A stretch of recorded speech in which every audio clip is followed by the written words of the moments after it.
Okay, right. So this is a blank PowerPoint because I sure you already got from previous lecturers. So when we talk about conflict of law is the umbrella. Under conflict of law, there are two types of conflict. The first is internal conflict of law, or in Bahasa Indonesia we call as hukum antar tata hukum intern. And the second is external conflict of law, or what we recognized as private international law.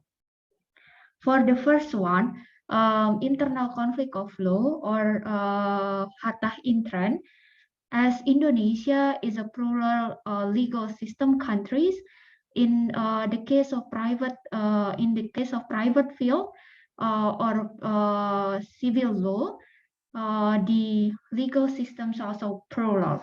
It is not only national law that exists, but under the jurisdictions of Indonesia as a sovereign state, there is also other legal system that works together, coexist. Such as if we look at to Indonesia case, we got adat law and also religious law. For instance, I myself as a citizens of Indonesia, when it comes to family cases, when it comes to marriage and also other types of civil law, not only I am governed by the national law, but also I must follow my personal status as a Muslim. Okay. So I must follow my personal status as a Muslim. For instance, not only I have, if I want to get married, not only I have to follow what it is written under Undang-Undang Perkawinan, under the law on marriage, but also the terms and condition governed by my religion. So if you already got from previous lecturer, for instance, Article 2 Undang-Undang Perkawinan, Law on Marriage, the existence of this law as a part of national legislation cannot derogate or cannot abolish what already been governed in place before the nation is established. Okay? Sebelum ada negara Indonesia, sudah ada dulu hukum-hukum lain yang berlaku di masyarakat. Contohnya hukum adat, terus kemudian hukum agama. So the emerge or the promulgation of national law is becoming the parts of the pluralism itself.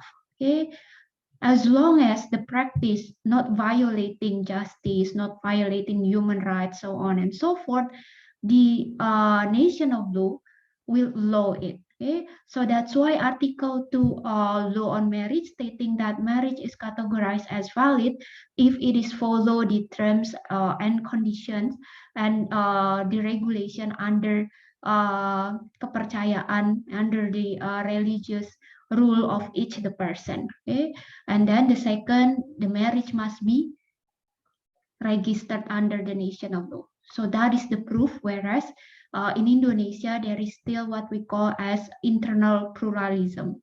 Okay. Di lingkungan Indonesia sendiri dalam hal hukum perdata pluralisme itu ada.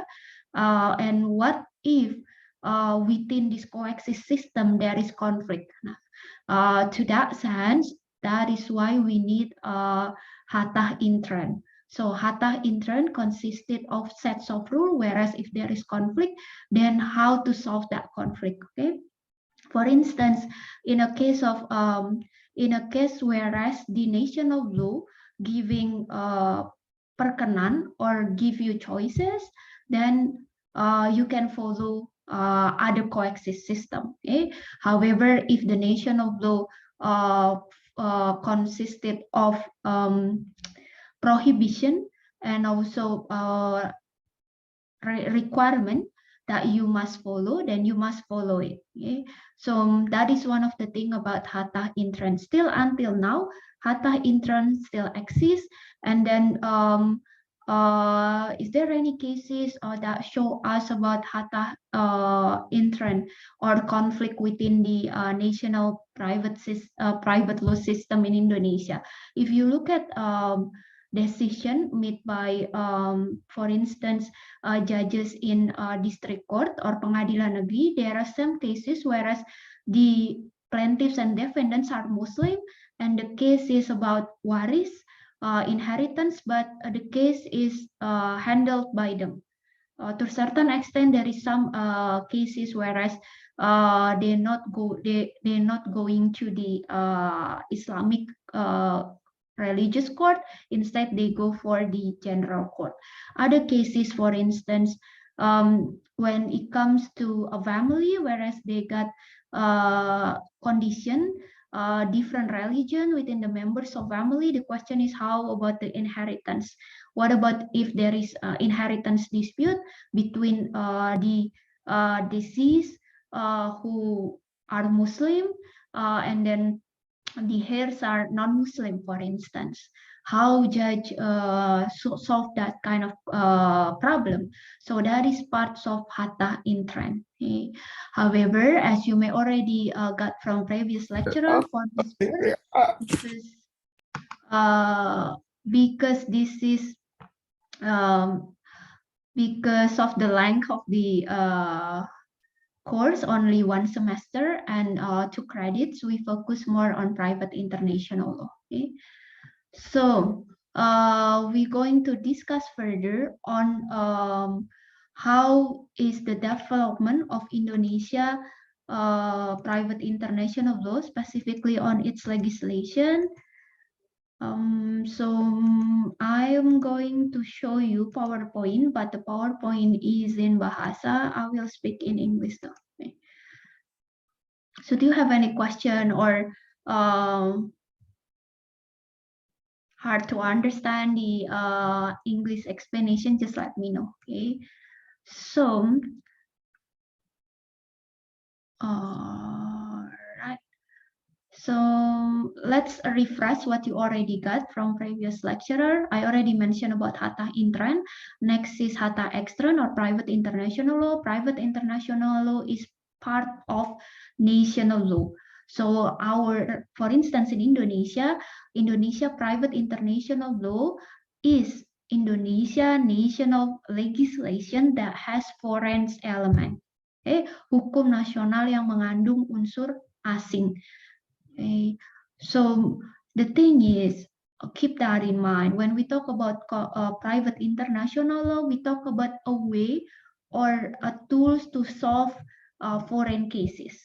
Okay, it is not the governance or it is not the answers of the case. Okay, if you look at previous materials from previous lecturer, you're gonna find that private international law consists of principles like lex loci domicil, lex loci solutionis, lex loci contractus, lex recite, lex patriae.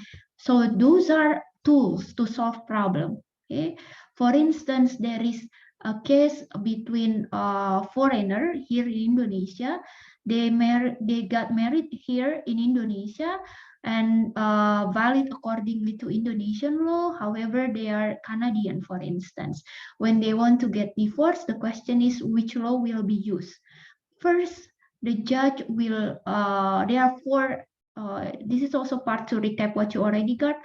There are 4 steps of private international law. The first step, when you sitting as a forum, you're gonna look at whether this is private international law case or not. So in that situation, it is private international law case. Why? Because there is foreign elements on it.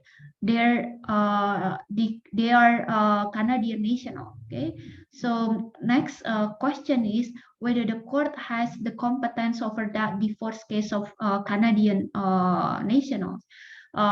If you remember, the answer, if you have to look at the titik taut primary connecting factors. So in this case, what is the connection between the court with the case? ada alasan apa kenapa pengadilan punya wewenang untuk mengadili itu? Apa sih yang bertaut antara kasus tersebut dengan pengadilan? So di pertautannya adalah the lex domiciles of the case karena mereka tinggal di Indonesia. Next is judge will go find the private international law profession. Setelah tahu dia berwenang, setelah tahu itu kasus private international law, maka yang dicari adalah HPI-nya. So for instance, this is foreign person when it comes to pernikahan WNA in Indonesia, hukum mana yang berlaku? For instance, dicek under HPI of Indonesia, lex loci celebrationis, for instance. So lex loci celebrationis, and then the fourth step, not using that HPI because again that private international law is only a way. So we look at to the domestic law of the lex causa itself. For instance, lex loci domisilnya Indonesia. Then we have to look at to undang-undang nasional Indonesia tentang perkawinan. Okay? To look at the law of Indonesia about validity of marriage. Okay? Syarat sah perkawinannya ini dan seterusnya. Okay? So that give you again refresh.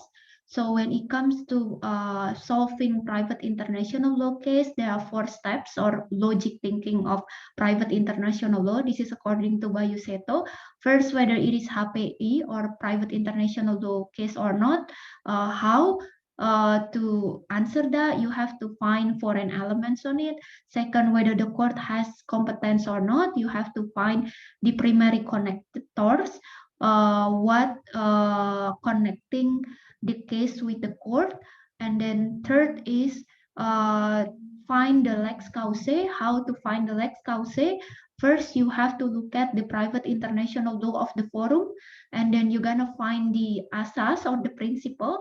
Then the fourth one is the asas or principle itself will guide you to certain jurisdiction law. Or lex loci contractionis celebrationis, for instance, where the marriage is taken, for instance, or negara X or country X, then you have to go find to the domestic law of the country X in order solving the problem. Okay. So I think you already understand that, but it's for refreshing your memory.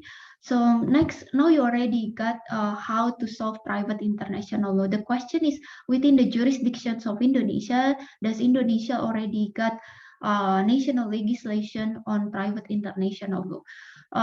What we got is AB3 articles AB. This is what I meant. So articles 16, 17, and 18. 16 talking about lex patriae or nationality, and then second is 17 AB talking about lex recite. So when it comes to immovable goods atau benda tetap, that goods is governed by the law where the goods located. Next is 18 AB. It talks about lex loci contractus or lex loci actus. Persoalan-persoalan tentang perbuatan hukum typically governed by where the conduct is done. Under the 18 AB, one of the most notable principle or asas is lex loci contractus, as I mentioned. Okay? Tempat di mana perbuatan hukum dilakukan, itulah hukum yang berlaku terhadap perbuatan tersebut. Right? So,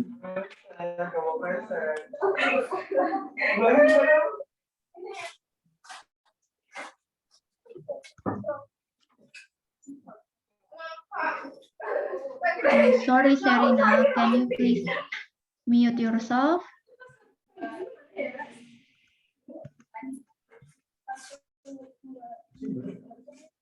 Right, let's move on. So previous class you got from previous lecturer, specifically on the recognition and the enforcement of foreign judgment. Article 4 of 436 RV. So in general, you already discussed with maybe Bu Anissa that conducted the class, that according to this law,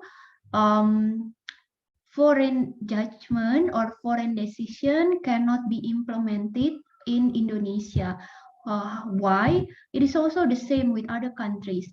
Because we are a sovereign countries, we got the sovereignty. So foreign law cannot be, foreign law or decision cannot be implemented to our sovereign area. However, it can be different if there is law or convention that becomes the sources of law of such enforcement, such as Indonesia signing the New York Conventions on recognizing the arbitration, international arbitration. So that is the source why international arbiter award can be implemented in Indonesia.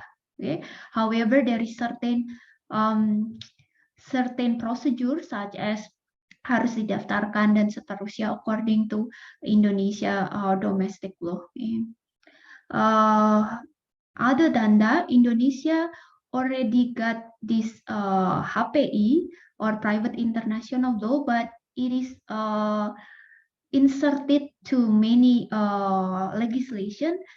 Specifically, for instance, in the case of, I already discussed this with you just now. So these are some laws or act or legislation, whereas foreign elements already inserted in there, such as in law of marriage.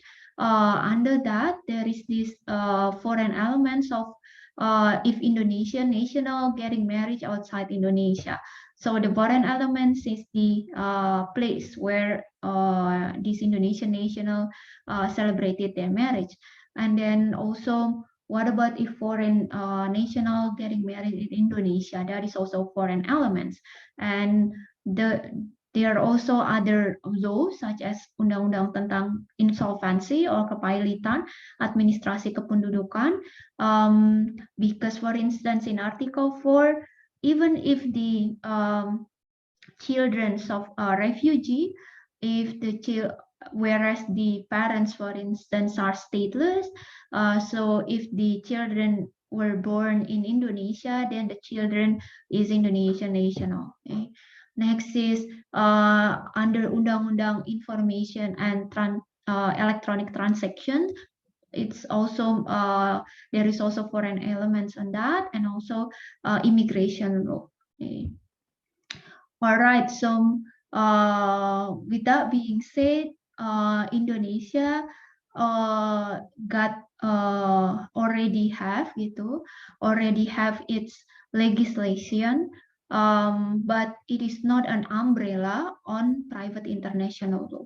Okay, and most of the articles came from the colonial era. Still yet until now, Indonesia doesn't have yet or successfully promulgated its own private international law. Okay.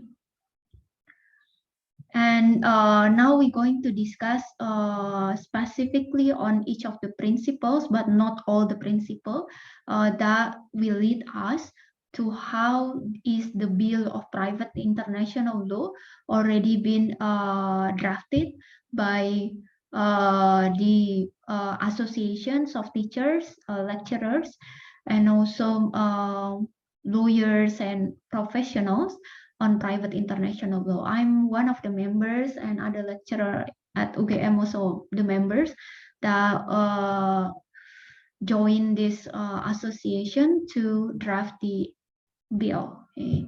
So this is the discussions. The first is about status personal. So if you read the article, journal article by Sudargo, Gautama, and Hanifa, you're gonna understand that there is this development. At first, according to Article 16, Indonesia governed by Lex Patriae, whereas nationality is the source. Okay, so we use nationality when it comes to personal status and cases regarding personal status. But however, there is some changing. So right now there is also cases whereas judge use lex domicile instead. Okay, so if you read the Sudargo Gautama, he mentioned about the case whereas a husband lived in Tokyo, gave a gift to a wife, and then when he came to Jakarta, Indonesia, he tried to annul such gift. So in district court, the district court reject husband uh, the husband claim to reject such to annul such gift because the article that been used, article 1618.2, that been used by the husband to say that that kind of gift cannot be recognized itu karena ada unsur asingnya dan gift itu harus pakai akta notaris and so forth. But however, PN or district court say that the article is no longer valid. Okay, accordingly to Supreme Court circular letter. And then the husband not satisfied with the decision and then went to appeal to a higher court. The higher court then menguatkan putusan PN. The higher court agreed with the lower court, stating that different reason though that the article of KUH Perdata, article 1682 is no longer constitutional. So although Sudarga mentioned, although some of the article has been used with exception, but still KUH Perdata, KUH Dagang still become still the source and still valid in Indonesia, especially in the case of private international law. And when it comes to domicile, Sudargo Gautama and Hanifa favor more for Indonesia to implement lex domicile instead of kewarganegaraan or nationality. So I already mentioned the situation whereas Canadian national got married in Indonesia and want to divorce before Indonesian court. So if using Article 16 and it will force judge to use foreign law that the judge is not familiar with. Okay, so that is the concern from Sudargo Gautama and Hanifa. They claim that the use of foreign law as an impact of the implementation of national principle will only give a headache or problem to judges. Okay. Akan menjadi susah bagi hakim untuk memutus menggunakan hukum negara lain. Lebih baik kalau yang digunakan adalah lex domicile. Okay. For instance, the couple got married in Indonesia, just use the lex domicile then, because they already lived in Indonesia.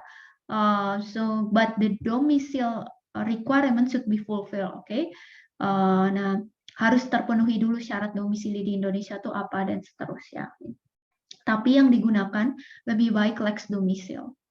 Sudargo Gautama and Hanifa also in favor of lex domicile because through globalization, as Indonesia is now more open to transborder commerce, transborder migration, it is so important that Indonesia use lex domicile because semakin banyak more and more people living in Indonesia. So that's why they favor more on the use of lex domicile. So, all right. Another case is in the case of adoption. So if you look at to PN Tanjung Pinang, Tanjung Pinang District Court landmark decision in 1989, at the time, judge granted adoption to Canadian couple who wanted to adopt a child from Vietnamese camp in Pulau Galang, Indonesia. At that time, judge used the nationals of the couple or of the abductor using the what we call a center of gravity of the child. Okay? So this decision been questioned by many people. Why? Because the children, if we look at Indonesia principles on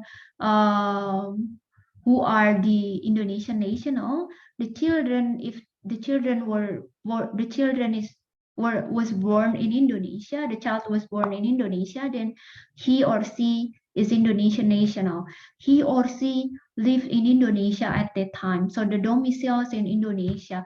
Why did judge use Canadian law instead of Indonesian law in this case of adoption? If we look at the Hague Conference on Adoption law, we're gonna understand that in that convention, they favor more on the best interest of the children, and they give more favor to the lex domiciles of the children. Nah, sebetulnya mereka mengarahkan ke hukum di mana anaknya itu tinggal sehari-hari, hukum di mana anaknya itu berinteraksi dibandingkan hukum calon adopter.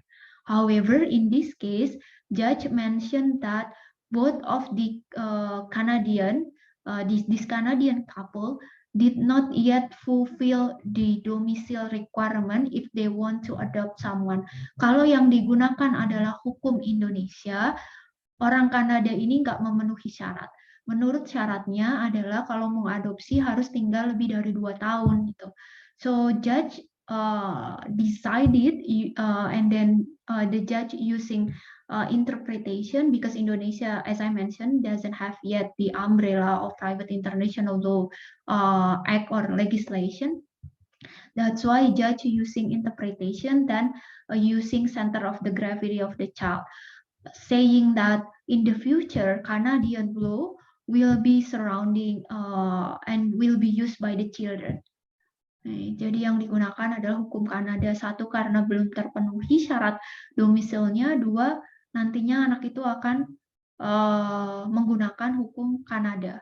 Kalau if we look at in this using this Larmak decision, we're gonna say that nationality govern more stronger than lex domicile. However, nowadays it's been changed. There is some development, whereas from nationality to the domicile. Okay. So do you have any question? Just let me know. Or should I speak too fast? Okay. Next is in the case of in the issue of Renvoir.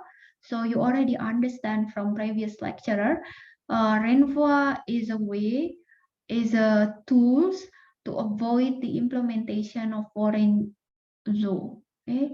It is a tool to help judges to implement their foreign law. Okay? So Indonesia recognized and accept Renvoir. So this is also in line with Sudargo Gautama and Hanifah claim, whereas they believe Renvoir is important. Renvoir will help judges in Indonesia to implement the familiar law that they already been used before. Akan memudahkan hakim untuk menggunakan hukum negaranya sendiri. Alright, next on the issue of international contract. So according to Indonesia KUH Perdata, Hatta Intern of Indonesia, choice of law is allowed. Okay? Orang bebas untuk berkontrak, orang bebas menentukan isi kontraknya, orang bebas menentukan pilihan hukumnya, orang bebas menentukan di mana diselesaikan kalau ada sengketa, right? So choice of law must be honored. Okay? However, based on my research and also I did one research and published one article on this. I also look at dissertation by Jensen Latte from University of Indonesia. There is some inconsistency of judges, whether to honor choice of law or not in the practice of Indonesian court, not recently, but for quite some time. In one cases, they honor the choice of law. In other cases, they disregard the choice of law for a certain reason. Why this kind of thing happen? We going back again that Indonesia doesn't have yet the private international law umbrella regulation, so it's open to judge interpretations of the case. So what we already understand that in a case of contract, typically parties already decided their choice of law. If the parties did not decide on the choice of law, then there is this mechanism whereas judge can interpret based on the center gravity of the case, for instance, or the implementations of contract is in Indonesia, for instance, the factory is in Indonesia, rupiah is used as the currency, and then the employees are coming from Indonesia. There's so many factors that lead to Indonesia law implementation, for instance. If the parties did not decide on choice of law in the first stage, then judge can use that factors that lead to the centers of the gravity of the case. But if the parties already decided their choice of law, forum must honor that. You can look at to the some of the cases and also look at Theorema articles on it that already been posted on Alloc. Okay. Next is under Undang-Undang ITE give the opportunity of the parties to decide on the choice of law. Kalau kontraknya terjadi menggunakan informasi teknologi itu transaksi elektronik internasional, dan choice of law is honored. Okay. Dalam hal ketiadaan pilihan hukum, I already mentioned this. If there is a vacuum situation where parties did not decide a choice of law, then we use asas-asas HPI such as the center gravity of the case, for instance. Other principles is lex loci contractus, for instance, but lex loci contractus is the flaw, and in some practices it is no longer applicable, especially when it comes to international transaction using electronic. Where the place where the party signed the contract, it's in different place, for instance, in different jurisdiction. That is why right now people been using judges and forum or look at to the center of the gravity of the case principle. Okay. All right, up to now, is there any question? All right, then I will continue. So what is the effect of this condition?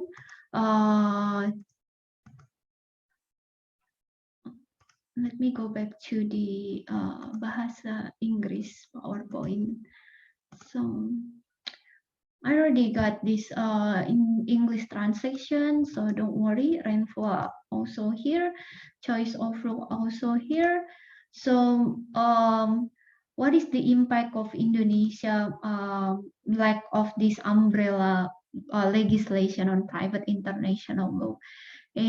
So one of the biggest problem is that there is this ketidakpastian hukum, inconsistency of the decision, and then it is so important to note that with this kind of ketidakpastian hukum, one of the problem is it will decrease the trust of foreign investor when it comes to invest in Indonesia.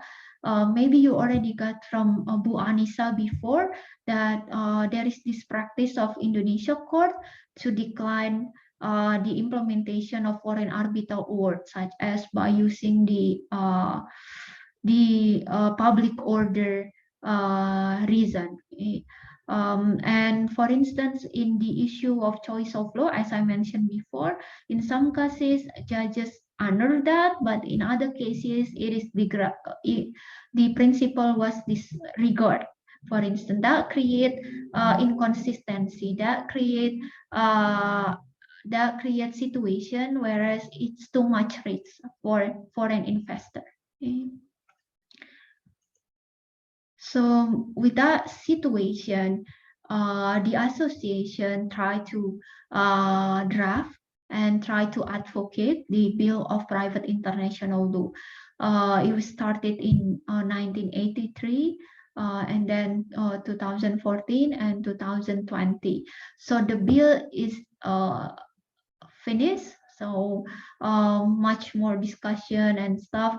We already done that, and then now we hope that it will be discussed by the legislator soon. Okay. So now we're going to discuss the scope of the bill. So the jurisdiction of court in private international problem which indicates substantial connection with Indonesia. Another scope is applications of substantive law in solving private international law problem in private and commercial sector. Recognition and enforcement of foreign judgment in Indonesia, limits and exception of principles and rules for previous three main problems. Oke, apa saja limitasi yang harus digunakan? So I will use bahasa for the first one, jurisdiction of court. What do we mean by that? It means that our Bill of Private International Law consists of ketentuan-ketentuan tentang kewenangan pengadilan atau pengadilan asing atas HPI yang menunjukkan pertautan substansial dengan Indonesia. Kasus-kasus apa yang bisa ditangani oleh pengadilan di Indonesia dan bagaimana jika kasus itu diputus oleh pengadilan asing, manakah yang masuk kategori HPI. Next is bagaimana keberlakuan dan pemberlakuan hukum material Indonesia. As I mentioned, HPI consists of principle. The question is how we gonna use the material law atau hukum materialnya dalam kasus HPI.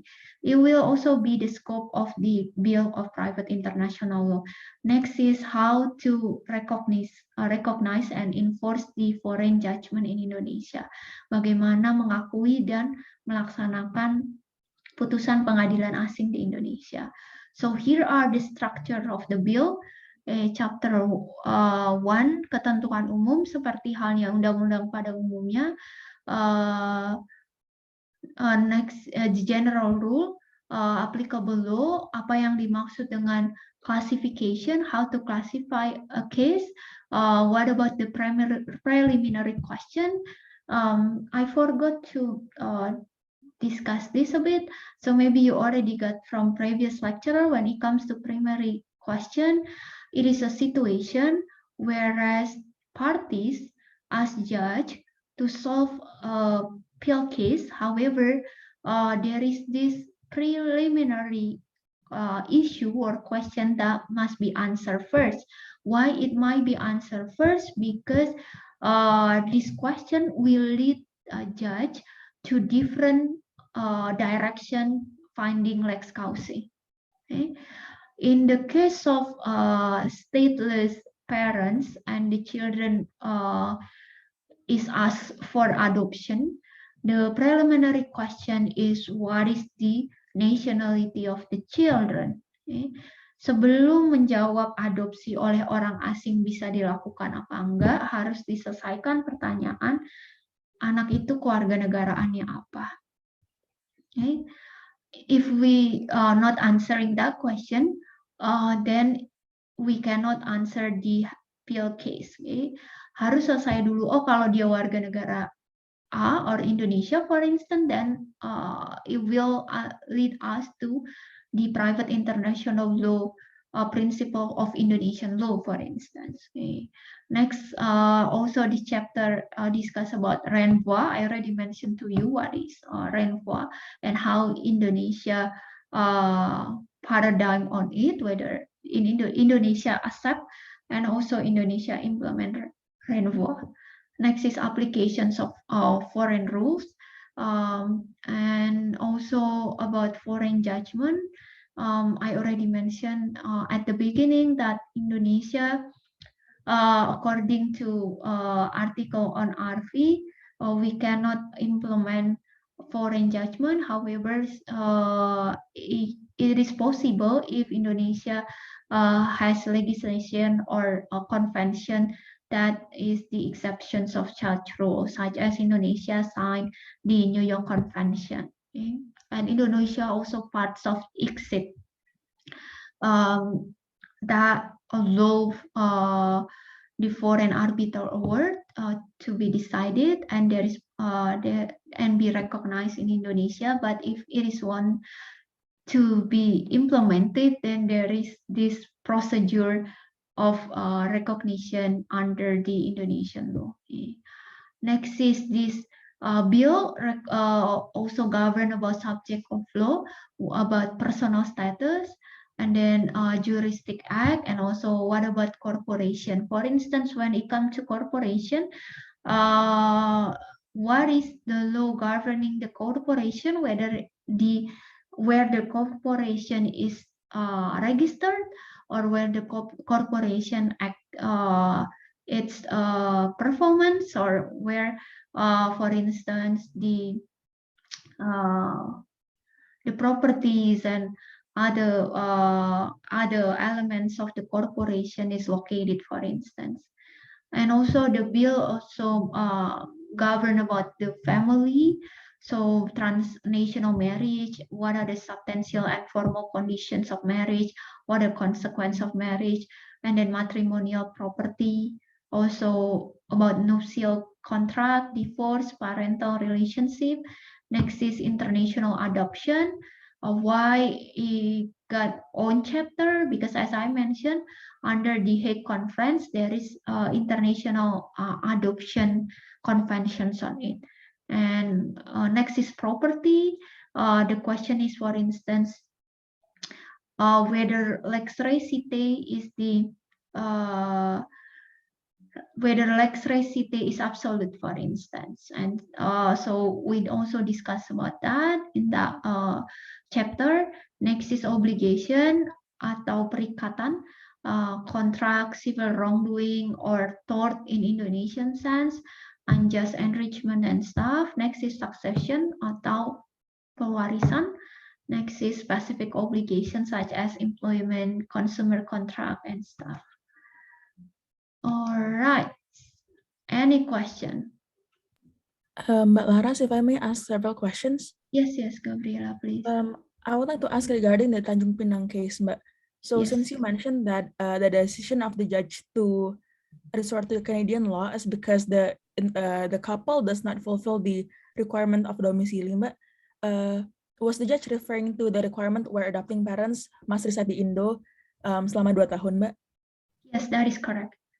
Thank you, Mbak. And perhaps another question would be, since the case is determined using Canadian law, does that mean that the parents don't have to file for pengakuan adoption in Canada, Mbak? All right. Thank you, Gabriela. That is the second is very important question. So for the first question, as I mentioned, at that case, judge look at the best interest of the child. Simply, for instance, at that time, it is so important for the children to be adopted and get a better life, something like that, right? So if using Indonesian law, then the adopters or future parents didn't fulfill yet the requirement. Belum terpenuhi nih syaratnya, padahal kepentingan anak untuk segera diadopsi lebih besar. So with that being said, my point is, maybe you already got from previous lecturers, judges are independent, autonomous in this situation when handling cases. Judge will look at kepentingan mana sih yang lebih utama, as Indonesia doesn't have yet the private international law as an umbrella, jadi makin besar peluang judges untuk interpretasi kayak gitu. Even kalau aturannya mengatakan A atau mengatakan B, masih boleh nggak, Mbak, hakim untuk kemudian, is there still opportunity for judges to be to act more using the interpretation? Masih boleh. Why? Because judges also governed by in Indonesia, undang-undang kekuasaan kehakiman kan hakim harus menegakkan keadilan itu. Jadi prinsip itu bisa digunakan buat hakim untuk kemudian satu berinterpretasi kalau hukumnya belum ada, dua kalaupun hukumnya ada dilihat kepentingan para pihaknya seperti apa gitu. Right, that is the first question yang dipakai akhirnya hukumnya Kanada dalam adopsi tersebut. The second question, what about if the adoption is granted in Indonesia, would it be recognized in Canada? If I'm not mistaken, getting your question, Gabriela. So you already got from the previous classes on pengakuan hak. Okay. Let me check. I think you already got that, right? Reserve rights. Jadi hak-hak yang sudah diakui melalui satu proses tertentu di negara berdaulat lain harus diakui di negara lain. So, for instance, according to Indonesian law, it is granted gitu kan. Menurut hukum Indonesia, menurut pengadilan Indonesia, sorry. So, according to pengadilan Indonesia, according to Indonesian court, the adoption granted, because the adoption granted, there is this establishment of legal relation between the adoptee and adopter, right? So they came back to Canada. What happened in Canada? So if it is they came to Canada, whether Canadian law will recognize them as the parents and children through adoption. I haven't checked yet the Canadian law, but if Canada also using private international law and then implement these reserve rights, hak-hak yang didapat dengan proses yang benar gitu di negara berdaulat, mereka harus menerimanya gitu. Sama seperti perkawinan yang terjadi di negara lain menggunakan lex loci constructionis, lex loci celebrationis harus diakui juga di sana. Would there be any process for that? There will be process, of course. For instance, to register such foreign adoption, judge will look at to their HPI or private international law regulation or legislation. Nanti kalau dia mau mendaftarkan anaknya, misal kalau menurut aturan di sana harus ke pengadilan, pengadilan akan lihat, oh dia menggunakan hukum Kanada putusannya dan seterusnya, lalu tinggal diurus registrationnya and stuff gitu. Begitu. Semoga menjawab ya. So in your on your final exam, so we typically will give you question. So you're gonna be given the private international law provision and also the domestic law provision. Okay. For instance, in the case of tadi adopsi Pulau Galang, we're gonna give you the private international law of Indonesia, stating that kalau international adoption will follow the lex domicile, for instance, and then we're gonna give you the domestic law of Indonesia, and we're gonna give you the domestic law of Canada. So if judge using the lex domicile, then you have to use the domestic law of Indonesia. If we say that the bill stating lex patriae, then you have to use the domestic law of Canada to decide whether that the adoption will be granted or not. Gitu. So most of the time we're gonna use the hypothetical case. Gitu. karena di beberapa negara, such as in Indonesia, we doesn't have yet the umbrella, so we gonna give you the hypothetical case. Or if we give you a case in Indonesia jurisdiction, we gonna give you RUU Hukum Hukum Perdata Internasional.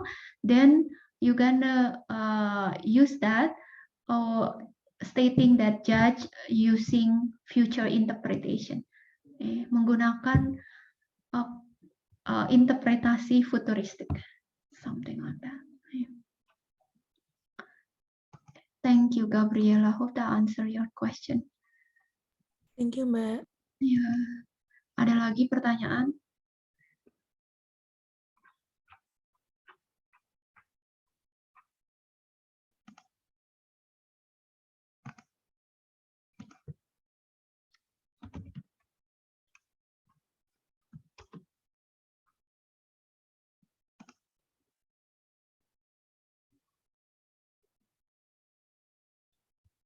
Alright, just for your preparation for final exam, as you know, you have to prepare materials after midterm. However, because this is a continuous course, you also still have the obligation to master what you already got from before midterm. Untuk bisa menjawab a case, you have to still remember connecting factors and also, for instance, categorizations of case from previous classes before midterm. Okay, and then you have to master after midterm materials from preliminary question, recognitions of foreign judgment, and then, if I'm not mistaken, the reserves rights and also law evasion, and then recognition and enforcement of foreign judgment. Next is what we just discussed right now, the development of private international law within Indonesian legislation. All right, then, if you do not have any question right now, please go to Alloc and please download the documents as soon as possible. If you can today finish all the download. I hope it will not be locked, but it might be locked before your midterm exam. Final exam. Lebih baik di-download sekarang, bisa jadi nanti dia di-lock, dikunci ketika mau ujian. Okay, then for today's class, remember that Indonesia has private international law provision, but it is still in each of the law and has it is still everywhere, like that. Indonesia doesn't have yet the umbrella of private international law. The main legislation of private international law right now is Article 16, 17, and 18 AB.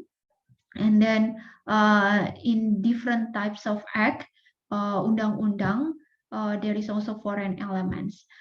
So we are in the process advocating the bill to be discussed by the lawmakers.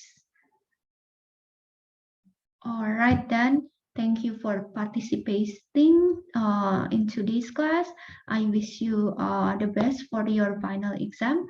I see you maybe in different courses or in different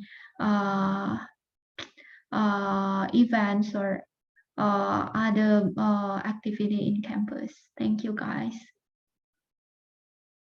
Thank you, Mbak. Thank you, Mbak. I'm sorry, Mbak.